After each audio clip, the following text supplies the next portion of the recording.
So, for example, when you see the current tax base under indirect tax is very narrow, and it covers only a small percentage of population. So that means GST will seek to burden the tax based on more and more business units. Next, what are the last limitations of this? Multiple administration. Under the current system, businessmen are required to visit different tax offices. For example, when you file the VAT, when you file the service tax, when you file the customs duty, you have to go to the different tax offices and file returns and keep records according to the applicable laws. There are so many changes in laws also. Now, every year changes in laws. So in that case also, you have to go to the different offices, different file returns, different tax systems. In this, these increases the compliance cost of business and leads to unnecessary complexity. So that is the reason GST will lower down the cost of compliance for the business units. Okay. So why you are implementing the GST? That means what significance of introduction of VAT in indirect tax, pre-implementation of the GST. So before the implementation of the GST, have to pay the VAT. Now VAT means what? Value added tax is a type of tax that is applied to the goods or services produced. So it is a form of an informal tax that is also known as multi-stage tax. VAT tax also called, what is that? Multi-stage tax. So the government implements this tax for the betterment of services that are provided to the residents. With this additional source of finance, the government will be able to provide better services to the people, and the VAT is applied on all the goods that are produced in the companies that are registered with VAT only. So it is the tax that is applied on every step of production, and the total amount is calculated of the completion of the production process. Okay. So there are so many differences between VAT and general sales tax also. What are that? For example, when you see the sales tax and VATs are both are a type of consumption tax only. What are that? The sales tax and VAT tax or consumption tax. For a layman, then is no difference between the sales tax and VAT. Some may also think that there is no difference between the working of both taxes, but however, there is some key differences between both taxes. What is the difference? If the sales tax is the one that is imposed on the customers only at the final stage. What is the meaning of sales tax? The sales tax have to pay last last customer who is the imposed on the customers only at the final stage. But in the case of VAT, it is imposed on each and every stage of production. Moreover, VAT is also applied on the imports of services and also goods to ensure and maintain a proper working of tax. So the preference is given to VAT instead of other sales tax, because in VAT, the business owners or the companies act as the tax collector for the government. So it is more sophisticated from the tax. So here there are key difference between VAT and sales tax. What is the difference? Sales tax have to pay the final stage of to the customer, but in the case of VAT, different stages, so you have to pay the each stage of the tax. This is the difference between VAT and sales tax. So just I repeat, in introduction part, what is the meaning of tax? What are the types of tax? There are two types of tax, direct tax and indirect tax. What is the meaning of direct and indirect tax? What are the examples of direct and indirect tax? Before the implementation of the GST, what is the situation of the VAT? What is the difference between VAT and sales tax? Now,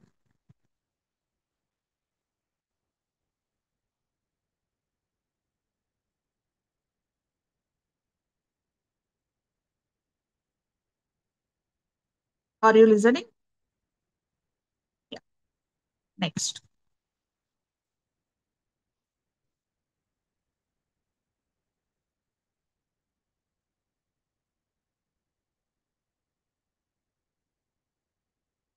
need for GST in India. Why you are implementing GST? There are various taxes that have to pay at every stage and different collected by state and central government, and rates of different from one state to another. Yes or no? If we talk when you talk about the GST, it will unfill whole nation, and the taxes will be divided among central and state government, which will make easier to provide services and goods across country. So has no more additional state tax will be imposed, only GST. So why in India there is a need for GST?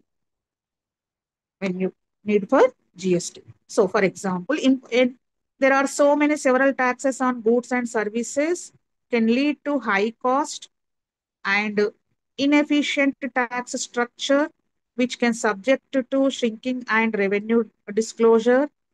The need for GST in India taxation system will add value at each stage and will set off the rates both at state and at central level.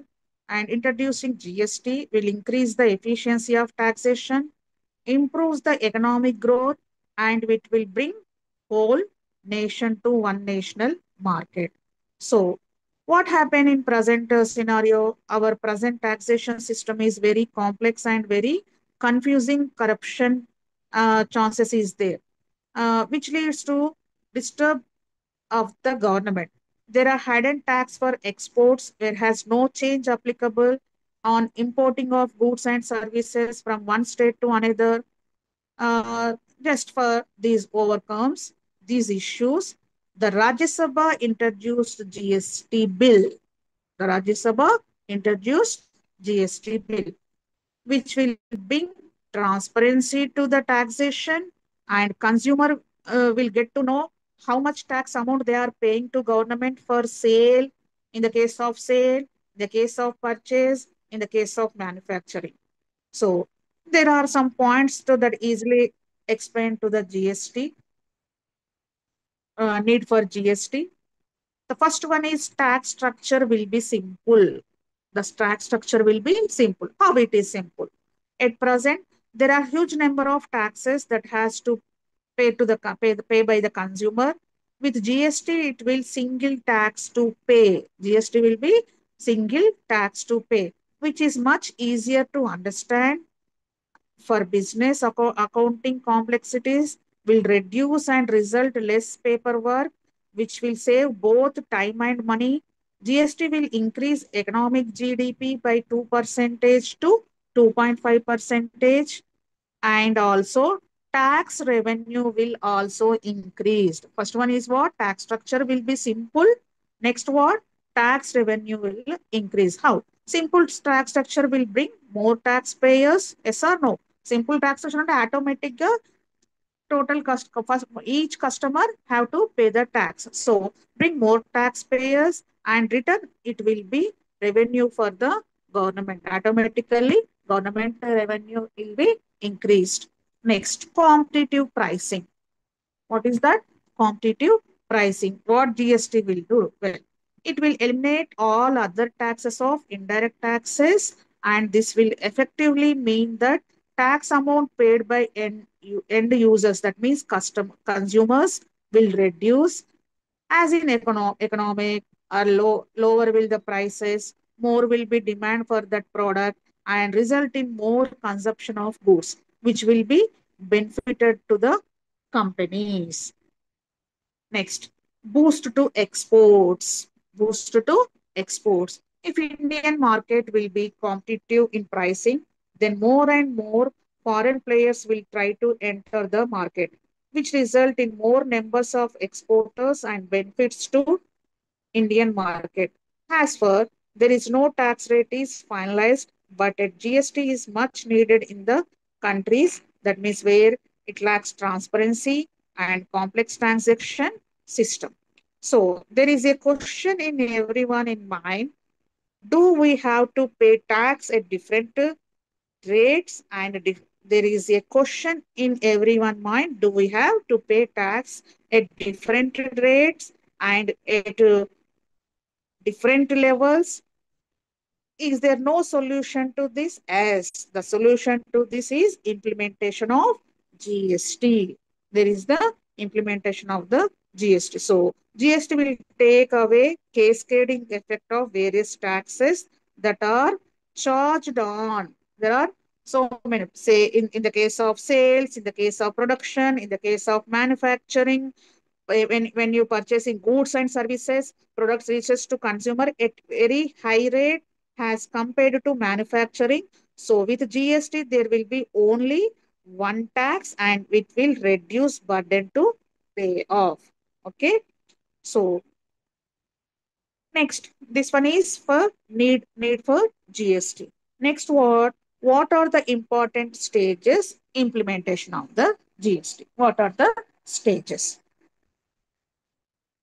So first one is registration. I have to registration. In the process of registration, every business carrying out a taxable supply of goods or services under GST regime and whose turnover exceeds the threshold limit, which can be known in GST guidelines. If the person is applicable, you will be required to register as a normal taxable person only. This process is of registration is referred under the GST registration. Now that we know who needs to registration, the question arises that are there any benefits for registration? Yes. What are the benefits? If under when you comes under the GST registration is critical because it will enable you to avail various benefits that are available under the GST regime. One such benefit is to avail seamless input tax credit. What is the meaning of input tax credit? You have to know about the next lessons. Okay. Multiple taxes are being clubbed under GST. And in that case, the cascading of taxes that is prevailing currently will no longer be the case. Also, what is the benefit? Timely registration will help you avoid any kind of interface with the tax authorities. Okay. So this one is comes under registration. Next one, organization real alignment. Okay. So what are that? GST is going to affect each business in one way or other. So a proper information should be found out about the supply chain of the organization. That is which area will be most affected by GST and which area will be least affected. And according to this proper organization, re- alignment should be done. So what are the alignment of invoicing? We know how important invoices. Yes or no? Invoices means bills. Their importance will increase after the implementation of the GST. What are that? A tax invoice is an essential evidence to support a registered person's claim for the ITC of GST. What is the meaning of ITC here? Input tax credit incurred and trigger the time of supply has the invoicing date will determine when GST is to be accounted for by a registered person on the supply of goods and services. Okay, so now there are certain guidelines that needs to be followed when making these invoices. To know format of tax invoices, other invoices like debit and credit notes and other accounting format should also be aligned according to GST registration only. So one more point here, IT system. What? With GST comes a larger number of challenges for various organizations like detailed recording keeping has the became become necessary and input credit rules are complicated. Large number of complaints and the cost of compliance is too high for the whole supply chain, and a good IT infrastructure can help the organization in taking these challenges. Hence, an uploaded the IT system should be put into place before GST. So here to know various ways in which IT can help during GST implementation. Please, okay. So now one more important point here: update the GSTIN to your trade network. What is the meaning of GSTIN? GSTIN means Goods and Service Tax Identification Number. This one is called GSTIN. So here the GSTIN number is considered 15-digit number. GST registration is required to be obtained for each state from where taxable suppliers are being made. Each taxpayer will be allotted a state-wise PAN-based 15-digit goods and service taxpayer identification number. Each state-wise 15-digit number GSTIN number is allotted. This number will services as an identification proof for business. Identification proof for business. When you join in when any colleges, they give to the ID card now. So same like that. When you comes under GST registration, they give one ID number. That one is called GSTIN. So this number will serves as an identification proof for business and have to use while making invoices. Hence, GST now both vendor and customers have should be found out to make invoices.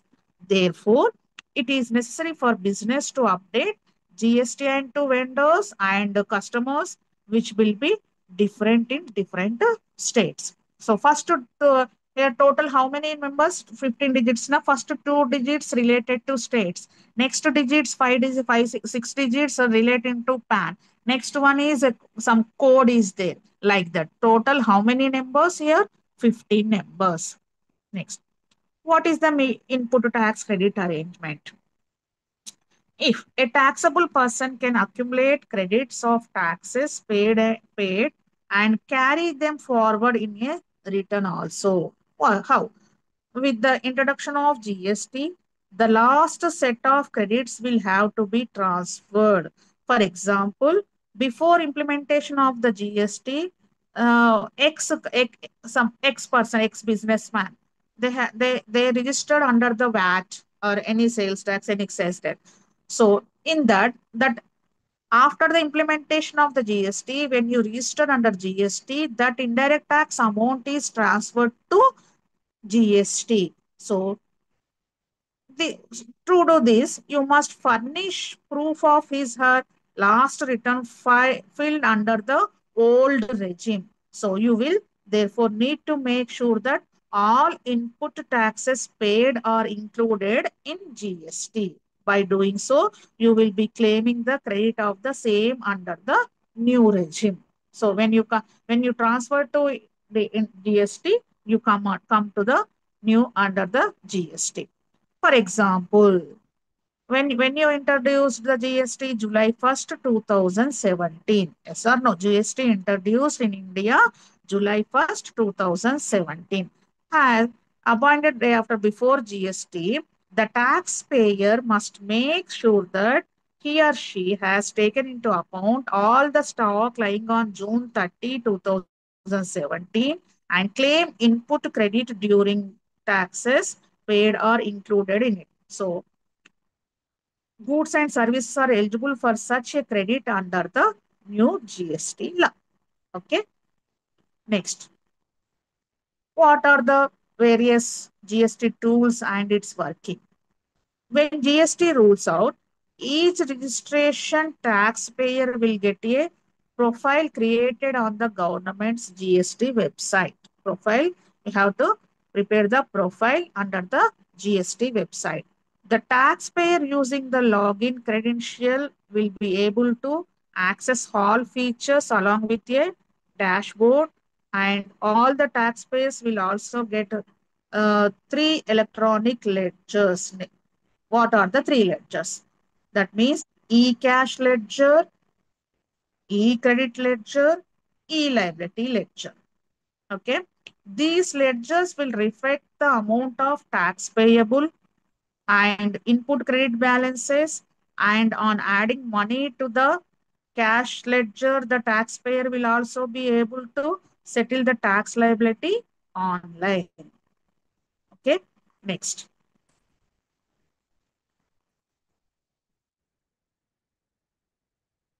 Next topic is what are the taxes subsummed in GST? This one is important short question also. Subsummed in GST taxes, subsummed GST. Here, GST is commonly described as indirect tax. Discussed before only we discussed GST comes under indirect tax. So here, comprehensive broad-based consumption tax also. The dual GST which would be implemented in India will subsum many consumption taxes. Yes, and all indirect taxes comes under the GST. Na? So the objective is to remove the multiplicity of tax levels, thereby reducing the complexity and remove the effect of tax cascading.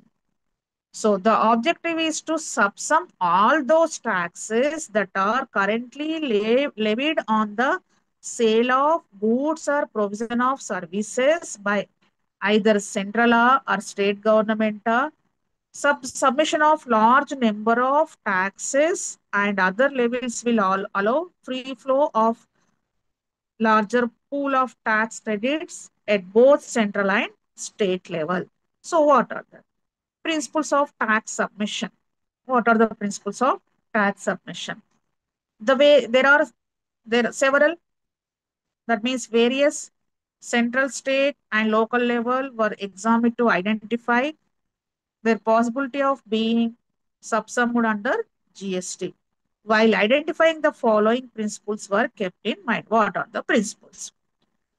The taxes or levies to be subsumed should be primarily in the nature of indirect tax. That one is comes under only indirect tax only, either on the supply of goods or on the supply of services. What are that? First, the tax comes under indirect tax, and that one is considered as supply of goods and on the supply of services only.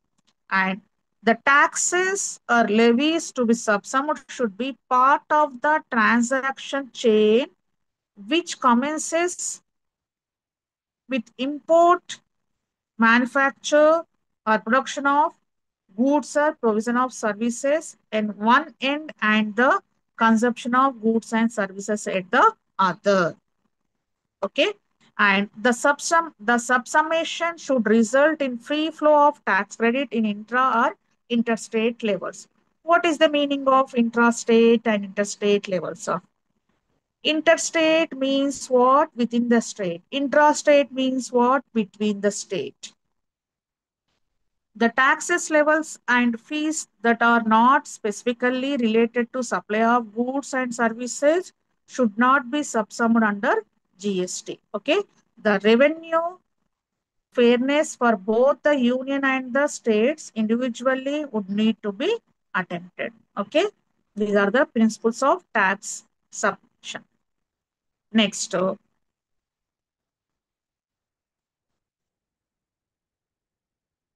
what is there? Hello? Yeah. What are the central taxes to be subsumed in GST? What are the central taxes?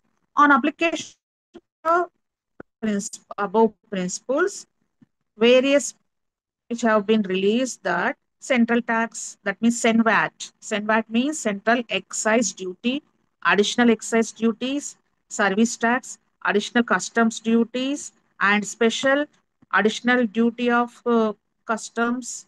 That means 4% SAD. SAD means what? Special additional duty of customs and any surcharges. These are all central taxes to be subsumed in GST. Next, what are the state taxes? State taxes also subsumed in GST. What are that? VAT or sales tax, entertainment tax, luxury tax, and taxes on lottery betting and gambling, and state cesses any surcharges. That means health and education cess like that, and not sorry, not health and octroi tax, state cesses, and purchase tax. These are all subsumed in GST. Okay, central and state tax.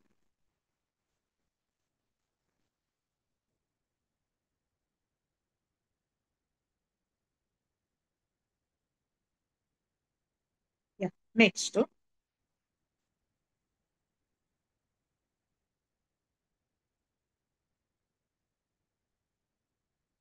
why you are implementing the GST? How? What is the meaning of this? Here, the GST is to bring the Indian marketplace into the foray of a single unified tax system. That means the GST also called one nation, one tax. One nation, one tax. So here the aim of the GST is to subsume all the existing taxes into a single tax for bringing about easy of credit flow across the nation and across the supply chain and right from the manufacturer to the consumer. Additionally, with the advent of the GST, concepts such as manufacturer, trade, and service provisions become irrelevant as supply becomes the taxable event. So, what is the meaning of supply here? Under the GST Act 2017, supply has been defined to include transfer since certain specific supplies made without consideration are also taxable. This amount to stock transfers under the GST also being taxable, and businesses are required to understand the implication that a stock transfer can have something we have provided an overview of here. So, what is the taxability of stock transfer? Here, who are registered under the GST, a registered manufacturer is required to pay 100% excise duty plus 10% of the production cost under the central excise law for making a stock transfer of excisable goods. And also, a registered person manufacturer is required to furnish Form F, which makes stock transfer non-taxable under the VAT.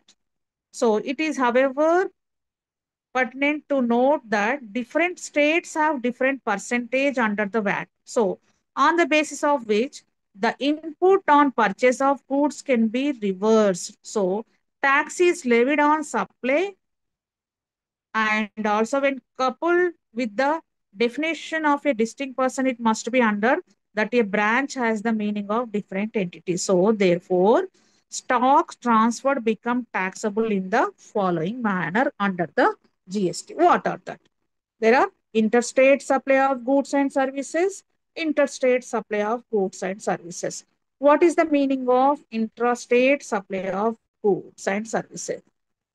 When a business entity is registered in one state with more than one register, that one is considered as intrastate.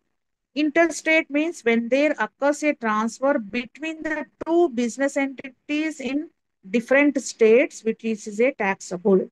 So the cash flow of a business is impacted under the GST due to the taxability of stock transferred. So taxability of stock transfer, especially business operating in the fast moving consumer goods and goods and pharmaceutical sectors. And it may also be noted that for funds for seasonal business or blocked for long periods of time as the sales mostly so take place only during a particular period in a year. So additionally, GST is paid during the month when the transfers are made from the branch. However, the credit shall only be utilized during the month when the actual sales takes place. Okay.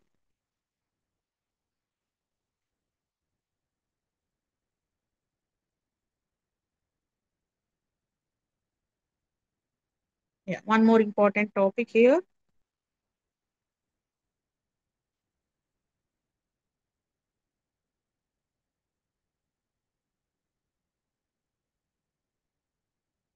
What are the exclusive products not included in the purview of GST? What are that? There are certain activities which are items not covered under GST. That means they are beyond the scope of GST. What is that? The services by an employee to the employer in relation to his employment. What are that? Services by an employee to the employer in relation to his employment.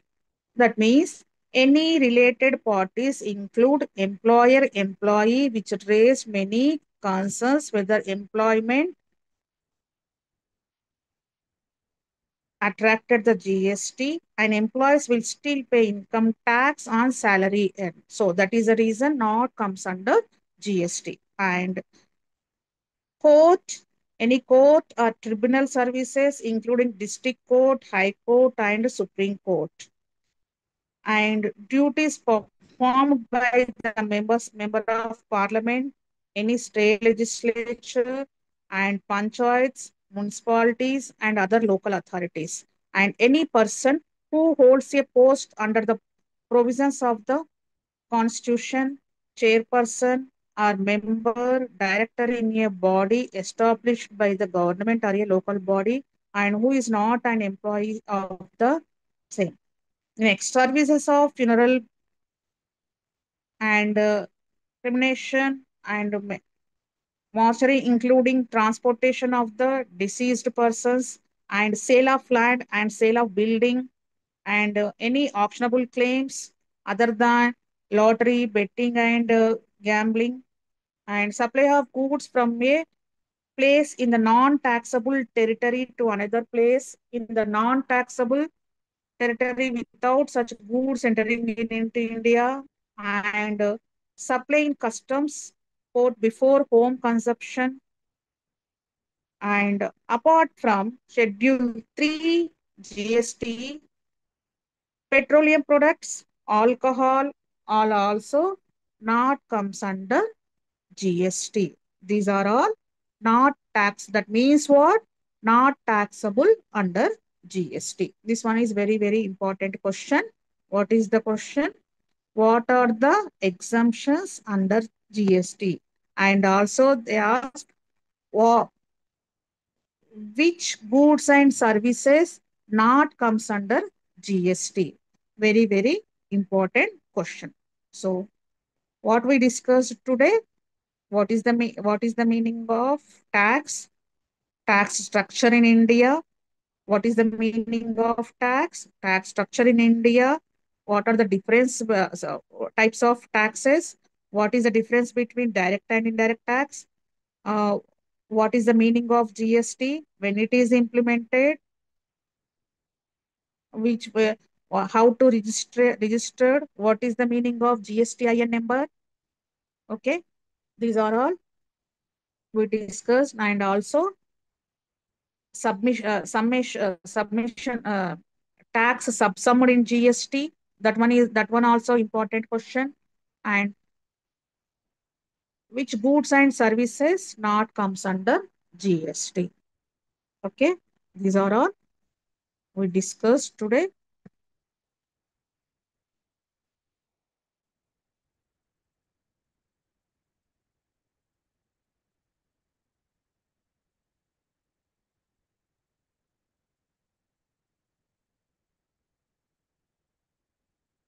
Okay, really.